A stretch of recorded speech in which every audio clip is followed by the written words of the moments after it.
Ulaghai. Ulaghai nani akimlaghai Eva? Anamlaghai kutumia taarifa ambayo Eva amewaambia kwamba anatumia taarifa unayojua kwa kukuongezea taarifa ambayo hujui. Kweli ni 90%, uongo ni 10%. Akimlaghai akiwa anamwambia kama wewe ni mwana wa Mungu, natakiwa tushinde vipi ulaghai kama Yesu alivyofanya kwa kutumia neno la Mungu. Kila laheri mpendwa. Shosti! Tusemezane. Ulaghai. Ulaghai ni nini? Ulaghai ni vile ambavyo mtu anatumia kitu unachokijua na kuongezea vitu ambavyo ni vipya au manufaa ya kile kitu. Ulaghai kwa mara ya kwanza kwenye Biblia tunaona ambako shetani akimlaghai Eva. Ukisoma Mwanzo vizuri kabisa kuna sentensi ambayo shetani akimwambia Eva anamwambiaje?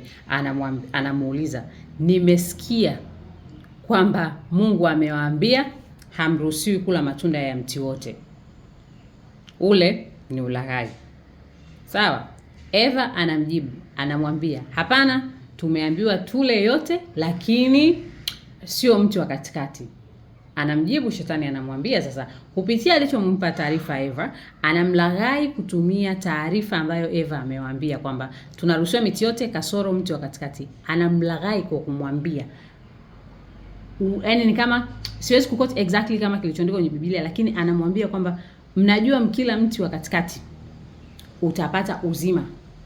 You know, like utapata kujua mema na mabaya. Si ndio Mema na mabaya. Kwa hiyo Eva anaona kabisa kwamba okay, kumbe kuna mema na mabaya. So inatengeneza curiosity. Sio, inaeleweka? Yaani shetani alitumia information ambayo Eva amempa na kumlaghai ili atende dhambi. Yes.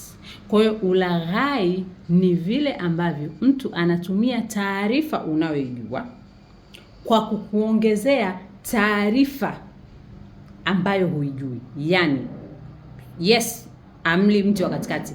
Unajua kwa nini amli mti wa katikati? Ni kwa sababu utajua mema na mabaya. So, mema na mabaya Eva alikuwa ajui. Lakini slides ya uongo ni mdogo sana kwenye ulaghai. Yaani ukweli ni 90%, uongo ni 10%. Lakini haijustify kwamba kile kitu ni kitu chema. Ni kwamba unatakiwa ufahamu ulaghai ni multiplication ya kitu unachokifahamu. Na tumeona kwenye several scenario tena. Shetani akimlaghai Yesu. Sawa? Akimlaghai akiwa anamwambia kama wewe ni mwana wa Mungu, badilisha badilisha mawe haya yawe mkate. Sawa? Kama wewe ni mwana wa Mungu, ruka, malaika watashuka kama wewe ni mwana wa Mungu. Ule ni ulaghai kwa sababu anajua mamlaka ya Yesu alionao. Kwamba wewe ni mwana wa Mungu, sawa? Lakini tunatakiwa tushinde vipi ulaghai kama Yesu alivyofanya? Kwa kutumia neno la Mungu. Imeandikwa. Yesu alimwambiaje shetani? Imeandikwa, binadamu hawezi kuishi kwa mkate tu bali neno la Mungu. Kama wewe ni mwana wa Mungu, Yesu alijibu imeandikwa. Lakini watu wengi hatuwezi kusema imeandikwa. Unajua kwa nini? Hatusomi Biblia. Hatusomi neno la Mungu, sawa? Kwa hiyo ulaghai upo na ulaghai unatutesa. Ulaghai wa watumishi, ulaghai wa vitu dini, dhehebu na nini. Nikisema ulaghai ninamaanisha kwamba tunaambiwa vitu ambavyo ni ukweli.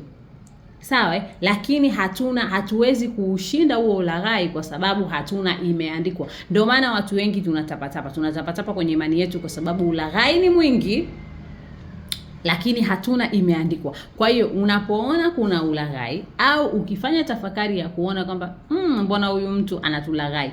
Mbona kitu hichi kama ni ulaghai? Lakini unatakiwa uwe na lishe ya neno la Mungu la kusema imeandikwa. Imeandikwa means you are referred to what is right. Sawa? Tuseme mfano scenario, tukibaki fourth story ya Eve. Kwamba Eve angemwambia shetani imeandikwa.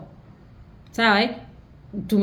Nikila mema, nikila tunda nitapata mema na mabaya, then nitalaaniwa. imeandikwa. Kwa sababu huyu mmoja hakuwa na reference ya imeandikwa, ndio maana akafanya alichokifanya. I'm not here to judge evil whatever it is, lakini I'm here to telling you ulaghai unakuwa vanished, au unaweza kutengeneza strong point, au unaweza kutengeneza imani kwenye ulaghai pale endapo umeshiba neno la Mungu kwa kutumia imeandikwa. Sasa ndugu mpendo, wewe unatumia imeandikwa kwenye nini?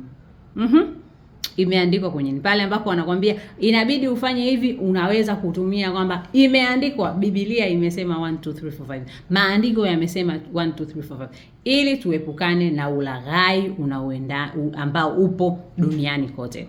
Kila la heri mpendo. Shosti! Tusemezane.